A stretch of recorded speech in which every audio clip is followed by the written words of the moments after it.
Hello friends, आज की video में हम डिस्कस करेंगे changes in GST rules and functionality.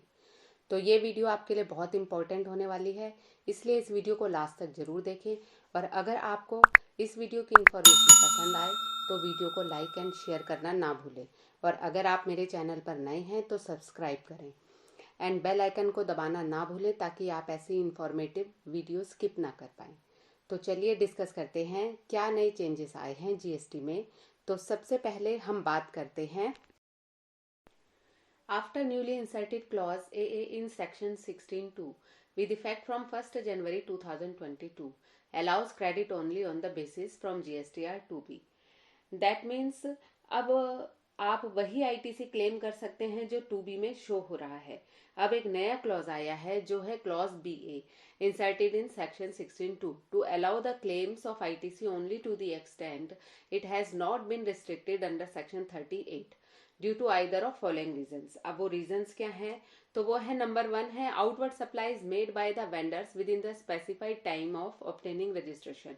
मतलब कि अगर आप किसी न्यू रजिस्टर्ड डीलर से परचेज कर रहे हैं एंड सेकंड है the vendor has defaulted in payment of tax and such default has continued for a specified period.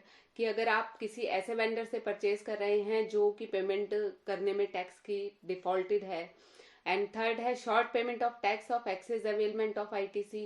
कि कुछ डीलर्स ऐसे होते हैं कि जो कि ज़्यादा आईटीसी अवेल करके टैक्स को कम पेमेंट करते हैं। एंड फोर्थ नंबर पे है the vendor has paid output tax liability by utilising ITC in excess of the maximum proportion as may be specified.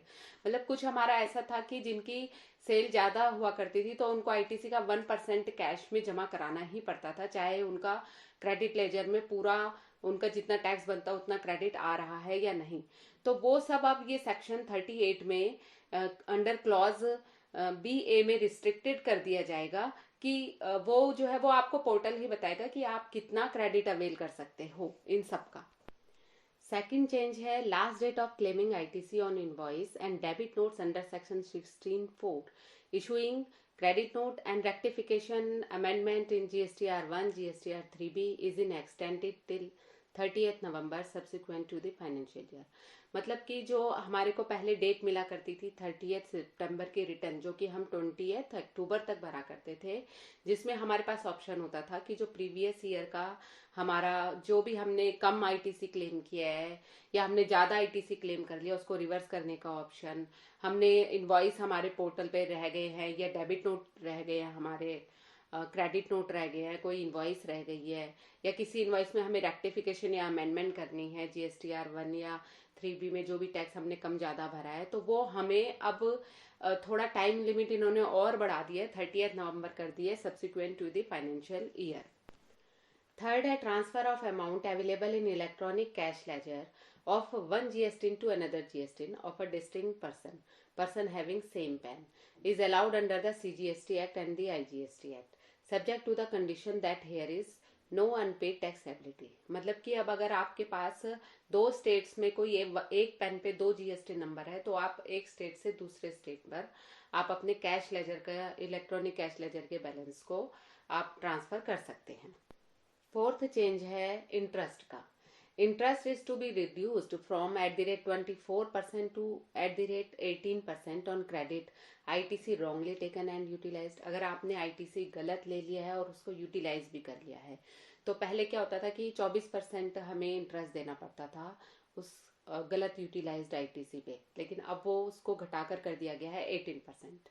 और कोई interest no interest is payable if credit ITC is wrongly taken and not utilise. अगर आपने ITC ज्यादा ले लिया है लेकिन उसको यूटिलाइज नहीं किया है तो उस पर कोई इंटरेस्ट पे नहीं करना है जब आप उसको रिवर्स करोगे। ये रिस्प्रोस्पेक्टिव अमेंडमेंट जो है वो विद इफेक्ट फ्रॉम 1st जुलाई 2017 से हो गया है, is propose by finance bill 2022। GST functionality में एक बड़ा चेंज आया है जो है allowing entry to suspended GSTINs as recipient in for GSTR1 and IFF B2B tables। The system used to return an error message if a supplier entered GSTIN of a suspended taxpayer of form GSTR1 or IFF। This validation has now been removed and the taxpayers would be able to enter a suspended GST as a recipient of taxable supplies in respective tables of Form GSTR1 and IFF. That means कि अब आप जो है अगर किसी का suspend हो रखा है, अगर किसी का जीएसटी, तो भी आप उसको B2B की सेल में आप उसको दिखा सकते हो और रिटर्न फाइल कर सकते हो आराम से। वो सिर्फ उसको रेड दिखाएगा, एरर दिखाएगा, बट फाइलिंग के टाइम पे आपको कोई दिक्कत नहीं आने वाली है। As per new facility, interest will be computed automatically and auto-populated in GSTR 3B if anybody changes the figures. The file GSTR 3B will highlight figures as system computed interest and user paid interest. तो ये तो बात है interest की कि अगर आपकी GSTR 3B और R1 में कोई चेंज आता है आउटपुट लायबिलिटी में, तो वो अपने आप इंटरेस्ट कैलकुलेट कर लेगा। और इसमें एक नई चीज ये भी आई है कि अगर आपका कोई पिछला मान लो कि आपने कम जीएसटी जमा कराया हुआ है और आपको वो इसमें देना है, इस 3B में देना है, तो उसके लिए भी इंटरेस्ट कॉलम में आपका आ गया, वहां पे आप उस अमाउंट को लिख सकते हो और ऑटोमेटेड इंटरेस्ट उस पर पोर्टल जो है वो कैलकुलेट कर लेगा। जीएसटी के रेट्स में भी कुछ चेंजेस आए हैं जो विद इफेक्ट फ्रॉम 1 जनवरी 2022 से एप्लीकेबल हैं। फुटवेयर अगर आप लेस देन 1000 रुपीज का लेते हैं तो उस पर जीएसटी 5% से 12% हो गया है। एंड उसी तरह से work contract services to government authority और गवर्नमेंट एंटिटी के लिए अगर आप वर्क कॉन्ट्रैक्ट सर्विस प्रोवाइड करा रहे हो तो आपको जीएसटी 12% से 18% अप्लाई करना है। HSN code and serial number for many goods have been changed with effect from 1st January 2022 by the rate notification number 18/2021, 19/2021 and 20/2021, all dated 28th December 2021.